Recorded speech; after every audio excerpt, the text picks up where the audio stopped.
மனசு எப்பவுமே கொஞ்சம் திடமா இல்லாம, ஒரு குழப்பத்தோடு, ஒரு பய உணர்வோடு இருக்கக்கூடிய நம்மளுடைய துலா ராசி என்பர்கள், இந்த காலகட்டத்தில உங்களுடைய மனத அமைதிப்படுத்திக்கோங்க.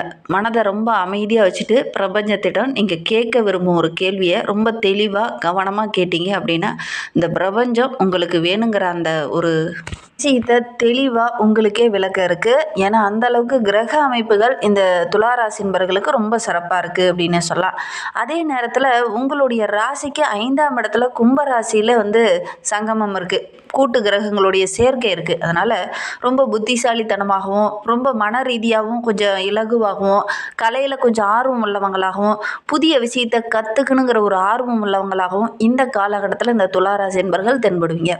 வாழ்க்கை ரகசியங்கள இந்த காலகட்டத்தில மிகச்சிறந்த முறையில ரொம்ப தெள்ள தெளிவா மற்றவங்களுக்கு விளக்கக்கூடிய அளவுக்கு அ ஒரு ஆர்வம் உள்ளவங்களாக இந்த துலா ராசி என்பர்கள் இந்த காலகட்டத்தில வலம் வர போறீங்க. கிரக அமைப்புகள் ரொம்ப சாதகமா இருக்கு அப்படின்னே சொல்லலாம். சரி, இந்த துலா ராசி என்பர்கள பத்தி நம்ம இன்னும் ஒரு சில விஷயங்கள தெரிஞ்சுக்கலாமாங்க. இந்த வீடியோவ நீங்க இப்ப தான் ஃபர்ஸ்ட் டைமா நம்ம சேனல பார்க்கறதா இருந்தா, நம்ம சேனல சப்ஸ்கிரைப் பண்ணிக்கோங்க. கூடவே இருக்கிற பெல் ஐகானையும் கிளிக் பண்ணிக்கோங்க. அப்பதான் நாங்க போடுற ஒவ்வொரு வீடியோவுமே உங்களுக்கு நோட்டிஃபிகேஷனா வரும். நீங்க துலா ராசி அன்பரா இருந்தா மறக்காம நம்மளுடைய சேனலுக்கு ஒரு லைக் கொடுத்துட்டு, உங்களுடைய உறவுகள் வகையில, நண்பர்கள் வகையில யாராவது துலா ராசி என்பர்கள் இருக்காங்க அப்படின்னா, நாங்க சொல்ற குணாதிசயமும் அவங்க கூட பொருந்தி போகுது அப்படின்னா, மறக்காம இந்த வீடியோவை அவங்களுக்கும் ஷேர் பண்ணி விடுங்க. துலா ராசியில நீங்க எந்த நட்சத்திரத்துல பிறந்தீங்க அப்படிங்கிறத மறக்காம எங்களுடைய கமெண்ட் பாக்ஸ்ல தெரிவிங்க. உங்களுக்கு ஜோதிட ரீதியா ஏதாவது சந்தேகம் இருக்கு, ஜோதிடர்கிட்ட ஏதாவது ஆலோசனை வேணும், உங்களுடைய சுய ஜாதகத்தை ஏதாவது பார்க்கணும் அப்படின்னா கூட டிஸ்கிரிப்ஷன்ல அவருடைய நம்பர் கொடுத்துருக்கோம். அந்த நம்பருக்கு கான்டாக்ட் பண்ணி முன்பதிவு செய்துக்கோங்க. உங்களுடைய சந்தேகங்களுக்கு நல்ல ஒரு தீர்வு கிடைக்கும். துலா ராசி அப்படிங்கிறது ரொம்ப அருமையான ராசி. ஏன்னா அங்கே ஆளக்கூடிய கிரகம் சுக்கிரன். காலபுருஷர்களுக்கு அங்க அமைப்பில் அடி வயிற்றை குறிக்கக்கூடிய ஒரு ராசி இந்த துலா ராசி அப்படின்னு சொல்லலாம். இது 3வது சர ராசி. இந்த ராசியில் சித்திரை 3-4 பாதங்களும், சுவாதி 1-2-3-4 பாதங்களும், விசாகம் 1-2-3 பாதமும் இந்த துலா ராசியில் அடங்கும். இந்த ராசிக்காரங்க எப்பவுமே எல்லா விஷயத்தையுமே கற்றுக்கணுங்கிற ஒரு ஆர்வம் உள்ளவங்க, ரொம்ப சுறுசுறுப்பாக இயங்கக்கூடியவங்க. அதே மாதிரி அழகு சார்ந்த விஷயங்களில் தன்னை கொஞ்சம் அதிக ஈடுபடுத்தி கொள்வாங்க இந்த துலா ராசி என்பர்கள். பெரும்பாலும் பார்த்திங்கன்னா துலா ராசி என்பர்கள் கண்ணாடி முன்னாடி போய் நின்னாங்கன்னா டக்குன்னு அந்த இடத்த விட்டு நகர மாட்டாங்க. 1க்கு 2 முறை நம்ம கரெக்டாக இருக்கிறோமா, கரெக்டாக போட்டு வச்சுருக்கோமா, கரெக்டாக சீவி இருக்கிறோமா அப்படிங்கிற மாதிரி பார்ப்பாங்க. அது ஆண்களாக இருந்தாலும் அப்படி தான், பெண்களாக இருந்தாலும் இந்த துலா ராசி என்பர்கள் இயல்பாகவே அப்படி தான் இருப்பாங்க அப்படின்னே சொல்லலாம்.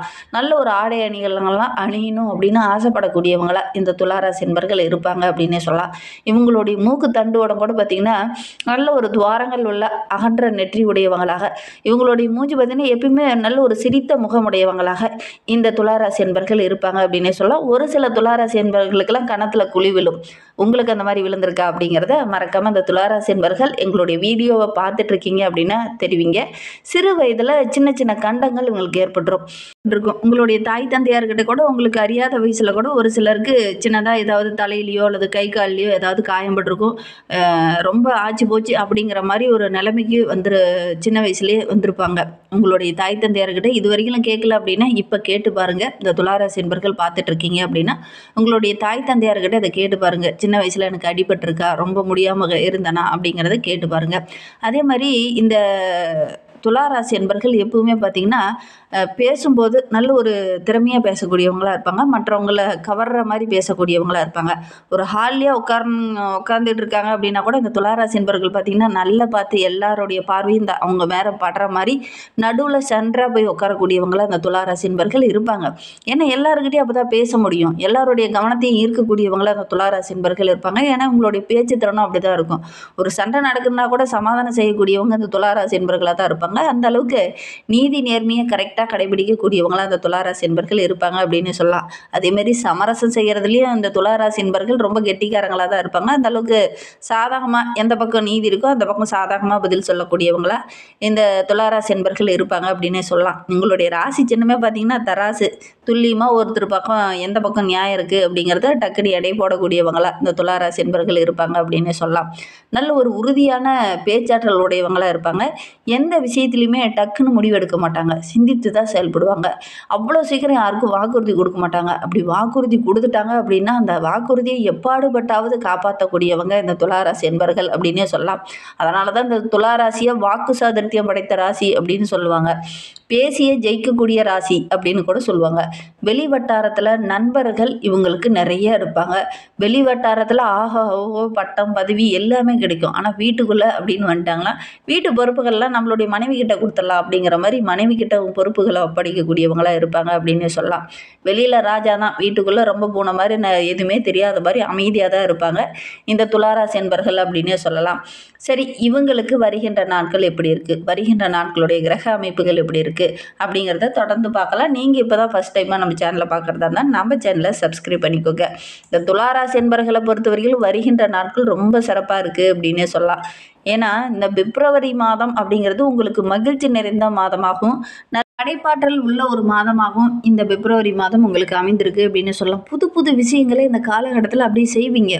ஏன்னா பூர்வ புண்ணியஸ்தானம் ரொம்ப பலமாக இருக்குது. முற்பிறவியில் நீங்கள் செய்த அந்த கர்ம வினைகள்லாம் நீங்கி முற்பிறவி முன்னோர்களுடைய ஆசி இந்த காலகட்டத்தில் உங்களுக்கு கிடைக்கும். அது இந்த காலகட்டத்தில் ரொம்ப பலமாக இருக்குது அப்படின்னே சொல்லலாம். பிரபஞ்சம் உங்களுக்காக சரியாக காத்துட்ருக்கு. நீங்கள் கரெக்டாக நீங்கள் இந்த காலகட்டத்தில் ஒரு சில விஷயங்கள் செய்யும்போது அது டக்கு டக்குன்னு உங்களுடைய கண்ணில் தென்படும். அதனால் நல்ல ஒரு மேன்மையாக வருகின்ற நாட்களில் நீங்கள் எதிர்பார்க்கலாம் அப்படின்னே சொல்லலாம். உங்களுக்கான சரியான வாய்ப்பு இதுதான் அப்படின்னு சொல்லலாம். நீங்கள் கரெக்டாக வாய்ப்புகளை பயன்படுத்திக்கிட்டீங்க அப்படின்னா தொழிலையும் சரி, வியாபாரத்துலேயும் சரி, வேலை செய்கிற இடத்துலையும் சரி நல்ல ஒரு மேன்மையை அந்த துளாராசி என்பர்கள் இந்த காலகட்டத்தில் எதிர்பார்க்கலாம் அப்படின்னே சொல்லலாம். ஏன்னா குரு பகவான் உங்களுடைய ராசிக்கு 9ஆம் இடமான பாக்கியஸ்தானத்தில் செஞ்சிருக்கிறார். உங்களுடைய ராசியானது தனது சுப பார்வையால் அந்த இடத்துல பதிய போகுது. அதனால் எவ்வளவு தடை வந்தாலும் எவ்வளவு பிரச்சனை வந்தாலும் இந்த காலகட்டத்தில் சமாளிக்கக்கூடிய ஒரு திறனுள்ள நபராக இந்த துளாராசி என்பர்கள் இந்த காலகட்டத்தில் வர போகிறீங்க. அதோட கூட ஆன்மீகத்தில் கொஞ்சம் நாட்டம் இருக்கும். வெளியிலையும் சரி, வீட்லேயும் சரி நல்ல ஒரு மேன்மை பொருந்திய நபராக இந்த காலகட்டத்தில் இந்த துளாராசி என்பர்கள் வர போகிறீங்க. அதே நேரத்தில் 5ஆம் இடமான கும்ப ராசியில் கூட்டு கிரகங்களுடைய சேர்க்கை இருக்கிறதுனால காதல், குழந்தைகள் சம்பந்தமான விஷயத்தில் நல்ல ஒரு புத்திசாலித்தனம் வெளிப்படும். அதே மாதிரி ரொம்ப நாளாக காதலிச்சிட்டு இருக்கீங்க அப்படின்னா அந்த காதலியை கரம் பிடிக்கக்கூடிய ஒரு யோகமெல்லாம் இருக்குது. குழந்தைகள் மூலிமா ஏதாவது மகிழ்ச்சி தர மாதிரி நல்ல நல்ல விஷயங்கள் இந்த காலகட்டத்தில் இந்த துளாராசி என்பர்களுக்கு நடக்கும். ரொம்ப நாளாக மன ரீதியாக ரொம்ப ஒரு பாதிப்போடு ஒரு குழப்பத்தோடு இருந்த நம்மளுடைய துளாராசி என்பர்களுக்கு இந்த காலகட்டம் மனம் லேசாகக்கூடிய காலகட்டம் அப்படின்னே சொல்லலாம். கலையில் கொஞ்சம் ஆர்வம் அதிகமாகும். புதிய விஷயங்களை கற்றுக்கணுங்கிற ஒரு ஆக்கப்பூர்வமான அறிவு இந்த காலகட்டத்தில் வரும். புதுசாக ஒரு செயலில் இறங்குறீங்க அப்படின்னா அதை பற்றி தெரிஞ்சுக்கணுங்கிற ஒரு ஆர்வம் இயல்பாகவே இந்த காலகட்டத்தில் இந்த துளாராசி என்பர்களுக்கு வரும் அப்படின்னே சொல்லலாம். இந்த காலகட்டம் அப்படிங்கிறது நல்ல ஒரு மாற்றத்தையும் நல்ல ஒரு முன்னேற்றத்தையும் கொடுக்கக்கூடிய அற்புதமான காலகட்டமாக இந்த துளாராசி என்பர்களுக்கு அமைந்திருக்கு அப்படின்னே சொல்லலாம். ஏன்னா குரு பகவான் 9ஆம் வீடான மிதுன ராசியில் செஞ்சிருக்கிறார். அதிர்ஷ்டம் உங்களை தேடி வரப்போது. ஒரு சிலர்லாம் கல்வியை மீண்டும் தொடர முடியாமல் பாதியிலே விட்டுருந்துருப்பீங்க. அவங்கள மீண்டும் கல்வியை தொடரக்கூடிய வாய்ப்புகள் இந்த காலகட்டத்தில் அமையும். உங்களுடைய ராசிநாதன் 5ஆம் வீட்டில் கும்பராசியில் அமர்ந்திருக்கிறார். அதனால் நல்ல நல்ல விஷயங்கள்லாம் உங்களுடைய கண்ணில் இந்த காலகட்டத்தில் தென்படும். சூரியன் 5ஆம் வீட்டில் கும்பராசியில் இருக்கிறார். திறமையாக செயல்படுவீங்க. ஏன்னா 5ஆம் இடம் அப்படிங்கிறது உங்களுக்கு நல்ல ஒரு முன்னேற்றத்தை கொடுக்கக்கூடிய இடம். அதனால் இந்த காலகட்டத்தில் ஒரு புதுசாக ஒரு தொழிலோ வியாபாரமோ தொடங்குனீங்கன்னா நல்ல லாபம் கிடைக்கக்கூடிய யோகம் இந்த துளாராசி என்பர்களுக்கு அமையும் அப்படின்னே சொல்லலாம். சனி பகவான் 6ஆம் வீட்டில் மீன ராசியில் இருக்கிறார். ஆரோக்கியம் சம்பந்தமான பிரச்சனைகள் இருந்ததுலேயே அதெல்லாம் அந்த காலகட்டத்தில் சரியாகும். ஒவ்வொரு விஷயத்திலையும் நேர்மையை கடைபிடிப்பீங்க. செவ்வாய் உங்களுடைய ராசிக்கு 4ஆம் வீட்டில் இருக்கிறார். அதுக்கப்புறம் மாத இறுதியில் பார்த்தீங்கன்னா 5ஆம் வீட்டுக்கு பயணிக்க போகிறார். சொத்து விவகாரங்கள்லாம் இந்த காலகட்டத்தில் உங்களுக்கு சாதகமாக அமையும். அதே மாதிரி ஒரு சிலருக்கு இந்த காலகட்டத்தில் காதல் மலரக்கூடிய யோகம்லாம் இந்த துளாராசி என்பர்களுக்கு இந்த காலகட்டத்தில் அமையும் அப்படின்னே சொல்லலாம். இந்த காலகட்டத்தை பொறுத்தவரையிலும் வெளியில் கலையில் கொஞ்சம் ஈடுபாடு இருக்கிறவங்களுக்குலாம் நல்ல நல்ல வாய்ப்புகள் உங்களை தேடி வரும். வாய்ப்புகளை கரெக்டாக பயன்படுத்திக்கிட்டீங்க அப்படின்னா நல்ல ஒரு மேன்மை எதிர்பார்க்கலாம். கடந்த காலத்தில் இருந்த அந்த சோம்பேறித்தனம்லாம் மாறி கொஞ்சம் சுறுசுறுப்பாக இயங்க ஆரம்பிப்பீங்க. எடுக்கிற காரியங்கள் உங்களுக்கு வெற்றியாக அமையக்கூடிய ஒரு யோகமான காலகட்டமாக வருகின்ற நாட்கள் இந்த துளாராசி என்பர்களுக்கு அமைந்திருக்கு அப்படின்னே சொல்லலாம். எந்த ஒரு விஷயத்தில் நீங்கள் எச்சரிக்கையாக இருக்கணும் அப்படின்னு பார்த்தீங்கன்னா ராகு 5ஆம் வீட்டில் இருக்கிறார். ராகு கொஞ்சம் அதிகமான பேராசையை தூண்டுவார். அதை பண்ணலாம் இதை பண்ணலான்னு ஆடம்பரத்தை செய்ய வைப்பார். வீண் செலவுகளை செய்ய வைப்பார். அதனால் முடிந்த அளவுக்கு இந்த காலகட்டத்தில் தேவையில்லை தேவையில்லாத விஷயத்துக்காக செலவு பண்ணுறத கொஞ்சம் குறைச்சிக்கோங்க. அதே மாதிரி ஒரு சில நண்பர்களால் அல்லது ஒரு சில உறவுகளால் கொஞ்சம் எக்ஸ்ட்ரா செலவு செய்யக்கூடிய ஒரு சூழ்நிலையில் இருக்குது. நேர்மையான வழியில் எப்பவுமே நீங்கள் போகிறவங்க இந்த காலகட்டத்தில் தவறான பாதையில் ஒரு சிலர் வழிகாட்டுவாங்க. கொஞ்சம் கவனமாக இருந்தீங்கன்னா பெரிய பாதிப்போ இடர்பாடோ எதுவும் ஏற்படாது. குறுக்கு வழியில் இந்த காலகட்டத்தில் திட்டமிடாதீங்க. அதை தவிர்க்கிறது உங்களுக்கு ரொம்பவும் நல்லது அப்படின்னே சொல்லலாம். எப்பவுமே நேர்மையான வழியில் போகிற நீங்கள் இந்த காலகட்டத்திலையும் ரொம்ப நேர்மையான வழியில் போங்க. நல்ல ஒரு லாபமும் நல்ல ஒரு வெற்றியும் உங்களுக்காக காத்துட்ருக்கு. இந்த காலகட்டத்தில் தவறான வழியில் போகிறத கொஞ்சம் மாற்றிக்கோங்க. ஒரு சிலரால் அந்த பாதிப்புகள்லாம் உங்களுக்கு வர்றதுக்கான சூழ்நிலை இருக்குது. கொஞ்சம் கவனமாக இருந்தீங்கன்னா பெரிய பாதிப்பு இடர்பாடு எதுவும் வராது. ஆரோக்கிய ரீதியாக இருந்த தொந்தரவுகள் இந்த காலகட்டத்தில் சரியாகும். இன்னுமே வாழ்க்கை ரொம்ப சிறப்பாகவும் ரொம்ப மகிழ்ச்சிகரமாகவும் இருக்கணும் அப்படின்னு நினைக்கிற நம்மளுடைய துளாராசி என்பர்கள், உங்களுடைய ராசிநாதன் சுக்கிரன் என்பதனால வெள்ளிக்கிழமையில் அன்னை மகாலட்சுமி தாயாருக்கு ஒரு வெள்ளை நிற மலர்களால் அர்ச்சனை செய்து வழிபட்டுட்டு வாங்க. செல்வத்தை சேர்க்கும். அதே மாதிரி வசீகரத்தை தரக்கூடிய ஒரு விஷயம் இது அப்படின்னே சொல்லலாம். வெள்ளிக்கிழமையில் அன்னை மகாலட்சுமி தாயாரை வழிபடுங்க. நல்ல ஒரு மாற்றத்தை இந்த துளாராசி என்பர்கள் எதிர்பார்க்கலாம் அப்படின்னே சொல்லலாம். நம்பிக்கையோடு இதை செஞ்சு பாருங்க. இந்த மாதிரி பயனுள்ள தகவலை தொடர்ந்து கேட்கணும் அப்படின்னு நினச்சிங்கன்னா நம்ம சேனலை சப்ஸ்கிரைப் பண்ணிக்கோங்க. கூடவே இருக்கிற பெல் ஐக்கானையும் கிளிக் பண்ணிக்கோங்க. அப்போ தான் நாங்கள் போடுற ஒவ்வொரு வீடியோவுமே உங்களுக்கு நோட்டிஃபிகேஷன் வரும். தேங்க்யூ.